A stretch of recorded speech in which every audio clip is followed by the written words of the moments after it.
Terima kasih masih bersama kami di News on the Spot. Pemirsa, Donald Trump dan Hillary Clinton saling adu argumen soal perdagangan dalam debat Capres Amerika Serikat. Donald Trump menyinggung NAFTA dan perjanjian Trans-Pasifik sebagai perjanjian dagang terburuk. Sementara Hillary Clinton menyatakan Amerika Serikat harus menegakkan perjanjian dagang.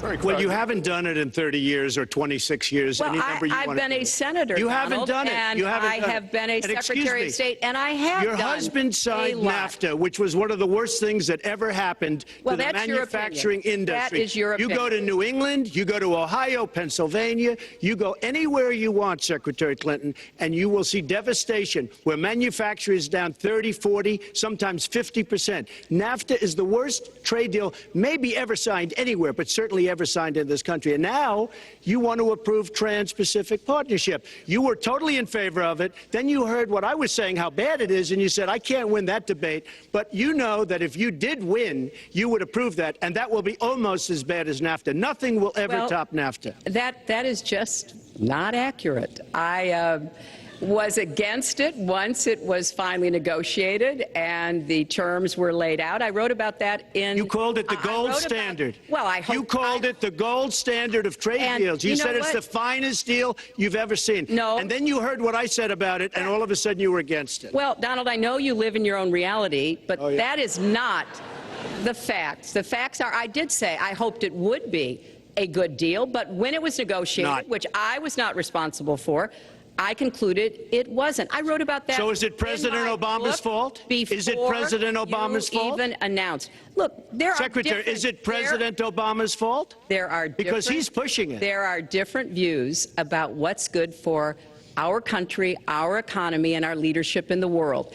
And I think it's important to look at what we need to do to get the economy going again. That's why I said new jobs with rising incomes, investments, not in more tax cuts that would add $5 trillion to the debt. But you have no plan. Oh, I do. Secretary, in fact, you have no plan. A book about it. It's called Stronger Together. You can pick it up tomorrow. That's about all you... Folks, at the bookstore or at an airport near you. We're going to move to... But it's because I see this. We need to have strong growth, fair growth, sustained growth. We also have to look at how we help families balance the responsibilities at home and the responsibilities at business. So we have a very robust set of plans, and people who have looked at both of our plans have concluded that mine would create 10 million jobs and yours would lose us 3.5 million jobs and explode. You are going to approve one of the biggest tax cuts in history. You are going to approve one of the biggest tax increases in history. You are going to drive business out. Your regulations are a disaster, and you're going to increase regulations all over the place. And by the way, my tax cut is the biggest since Ronald Reagan. I'm very proud of it. It will create tremendous numbers of new jobs. But regulations, you are going to regulate these businesses out of existence. When I go around, Lester, I tell you this, I've been all over.